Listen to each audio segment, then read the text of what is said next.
Tim Cook says running Apple is sort of a lonely job. God, I feel bad now. Sort of a lonely job with extreme compensations. Well, he does say no one should feel sorry for a CEO. But. Yeah. And that, lonely, it's lonely at the top. They always say that. This is he's been given interviews lately. This is an interview with the Washington Post that came out this week. I'll be honest, I just couldn't get through it. So if you guys, first of all, like a lot of these interviews, like last week's interview we talked about, a lot of pros. Well, this one is really substantive. The one we were talking about last week, it was the one we were talking about last week gave you the impression that someone they were able to sneak in 10 minutes and they had to really stretch that out into something that looked like a feature. This really looked like it was not only substantive, but also like the writer had the ability to come back later and ask him to elaborate or on some points. It really was one of the most introspective interviews with Tim Cook I've seen. This is one of those interviews that not only for length, substance and length, but also for how well it was put together. It was I clicked the little K in my Chrome bar to make sure I save a copy to my Kindle because it's very, very readable.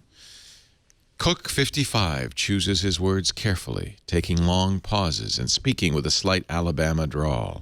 Though he has favorite phrases, many things are deep, and Apple's mission is always its North Star. He eschews the jargon many CEOs use.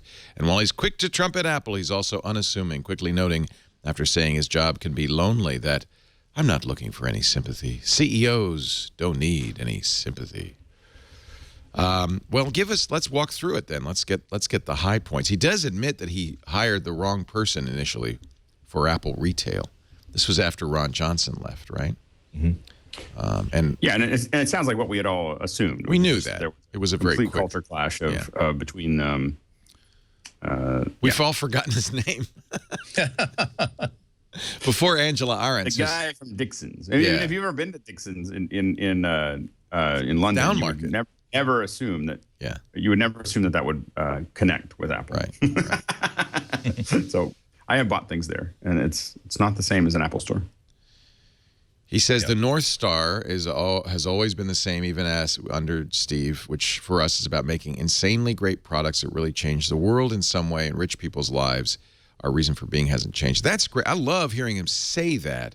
I'm not sure I'd agree that that's what they've been doing in the last few years, but that should be their goal. It's something that's very, very good for a CEO to be heard saying in an in-depth review, in-depth thing like this. But with Apple and particularly Tim Cook, you definitely believe it, or at least I certainly believe it. Oh, I think he's dead honest. That's one thing you got to give Tim Cook. And also it syncs up very well with. It syncs up very well with what he's saying throughout most of the rest of the interview. Is that it seems as though a lot of the hits that he and Apple tend to take are based on the people not understanding that Apple is really in whatever they do, they're in it for the long haul. So if they don't come out with something, he talked about, for instance, PDAs. That was not just netbooks, but PDAs and all these categories that were. Not just simply flash in the pans. They were actually really, really good products that helped a lot of people that were very, very useful. But nonetheless, whatever articulation of an idea the PDA or the netbook was, it wasn't the sort of thing where 10 years later people are still going to be using that sort of stuff. Whereas Apple is going to hold back their characters, that they're going to hold back until they find the thing that people are going to be still using in 10 years. And sometimes that could be frustrating for analysts. It could be frustrating for users. It can be frustrating for shareholders if they really want to see that interim product that, once again, very useful, very, very practical, but not the sort of thing that Apple wants to dedicate the next 5 or 10 years on. There's a lot of real meat here, and a lot of it goes back to some things that we knew about Apple all along, but we've never seen it articulated by one person quite so well. I really liked when he starts talking about Steve and the job of being his successor. I mean, I don't think that one of the things that sort of frustrates me often about Apple executive interviews is that they're often very, very guarded about how they're feeling about anything, and that you don't really get a sense of you get too much of a sense of here's the mission that I'm trying to complete by giving you this interview, as opposed to I'm here to give you an actual interview. I've actually highlighted this part of it. Like the question, you succeeded one of the icons of American business. What does it feel like to step into those shoes? Which we've heard articulated a million different ways. But he says his response is, to me, Steve's not replaceable by anyone. And then in parentheses, noting that his voice softens here, he was an original of his species. I never viewed that as my role. I think it would have been a treacherous thing if I would have tried to do it. When I first took the job as CEO, I actually thought that Steve would be here for a long time because he was going to be chairman, work a bit less after he came back up the health curve. So I went into it with one thought, and then weeks later, 6 weeks later, whatever, it was very quickly. The day he died was sort of the worst day ever. I had really convinced myself. I know this sounds probably bizarre at this point, but I'd convinced myself that he would bounce because he always did. So in some ways, Tim's the reluctant leader of Apple. I think, you know, I have huge respect for Tim Cook. And as I said, I get his integrity. He says one of the things that they've changed is they brought a lot of social responsibility to Apple, which is something that was lacking under Steve Jobs. When asked, is the iPhone, you know, the fact that the iPhone is now 3/4 of your business, is that a problem? He says, no, that's a privilege. He says a smartphone is a one-to-one product. He says, a TV, there's one, per household or a couple per household. But this is a privilege. What other products do you know where the ratio of people to the product for a consumer electronics product will be 1-to-1?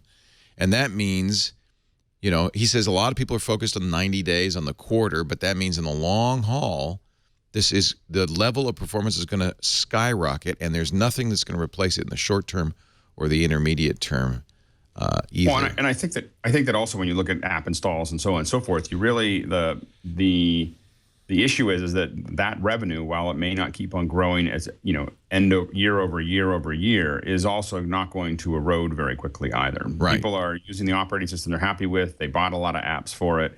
They're not going to go anywhere anytime soon. And making sure that process is comfortable, it's easy to move from one phone to the other, also makes it much easier. I mean, it's so seamless to go from an old phone to a new phone that it really isn't a process. But this is the reason I bring this up is if I have a criticism of Tim, and I realize who am I to criticize Tim, but if I have a criticism of Tim as an Apple user and Apple lover, it's that he's a great caretaker. He's a great operations guy. He's got a lot of integrity. He's a great, he's a warm, wonderful person. But he doesn't have that spark that to take Apple to the next thing. I think Apple, and I don't know who at Apple does. I don't feel like Johnny Ive is really even very much present anymore. So I'm wondering where is that brilliance going to come from that takes Apple to the next thing? And he says, and this is interesting, that he doesn't want to chase the next thing. He says, I'm not saying we're not going to do anything else. I'm saying the smartphone is still an unbelievable product category to be in, and not just for this quarter, year, or for years. So I wouldn't want to think anybody thinks this, better days are behind us thing. So what he's really saying is we're going to stick the course. And yeah, I would expect that from Tim, but I do think you have to have some you want to see some spark, some innovation, something new, don't you? Well, I think that even under Steve Jobs, we didn't really see that many new products. I mean, we saw, like we had, the Steve, iPad was the original idea. Let's grant that Steve is unique, but he did pioneer several categories: the iPad, the iPhone, the iPod. Those are all massive game changers, and one could. But they didn't happen over, they didn't all happen over a 5-year span. I mean, I understand it takes time. Based on. Do you think the car is going to change the world? I don't think so. In fact, I think there's some great question whether Apple's even got the capability or the drive to make it happen. There are two different questions here, and one of them is that I think that I would definitely not want to be in Tim Cook's shoes, where it's not enough that I just do good work. It's not enough that I produce products that people like. Well, I'm saying it's a unique kind of pressure. Again, I'm so pleased by the insight we're given into what it's like to do Tim's job day after day. He talks about how the relationship that Apple products have with their customers. And he's talking about personal stuff like him not being really completely aware of how tangible that kind of relationship is. When the first time he talks about the getting emails from customers, not just my phone sucks. Why does this work? Isn't this working properly? But like, thanks to FaceTime, I was able to be with my father when he was dying, and because I could not be, I couldn't travel 3,000 miles, and that's the sort of thing that I think really affects what he does day by day. I don't think that he would have chosen that to talk about in such a large interview if it hadn't really hit him in such a big way. But the other problem is that it's not enough to just, again, be doing your job exceptionally well. You have to be Willy Wonka. People right. are casting you in this. I think the biggest difficulty is that, and we see that here too. I'll personalize this only because it makes it easier to explain. Where people like to on our 4-person panel, it's an easier story if it's, here's the one person who's a true lover of Apple, and here's the person who hates Apple absolutely, and here's the person who's sort of above the fray doing this, when actually that's we switch off that role all the time, minute by minute by minute. But it's easier to tell that story, and people want to tell the story about how Apple is this company that is going to be, it has this big bag of wiffle dust that they sprinkle over, creating absolute magic, as opposed to a team of engineers that works exceptionally hard trying to get things right. And a huge company with enough resources that they know that they can build whatever they want at their slightest whim. And so they can't just do things on their slightest whim, because once they push that boulder off the top of the mountain, that's going to get bigger and bigger and bigger and pick up more and more speed. And before you know it, you're building something that's incredibly stupid, but you put $18 billion into, and half of that being a huge marketing push with billboards on at every bus kiosk. But this has always been the case with Apple, I would like to cut them some slack and just simply say, make good products, make things that you believe in, make things that have a point of view. And it's okay if this isn't something that we haven't seen in a while. Google can do that. Google can create. Well, just this week, it was discovered that they have on GitHub a brand new operating system that could be used for damn near anything. Fuchsia. And with Google, it could even be, this is an idea they're playing around with. They think in 5 years' time it might be useful for something they might be making, or it might be something that they just wanted to do as an open source project. When Apple does something, it's no, we're fixated on the idea that this is going to be something that's going to be tangible and sellable in 2 or 3 years. Right. So that's a big yoke for them to wear.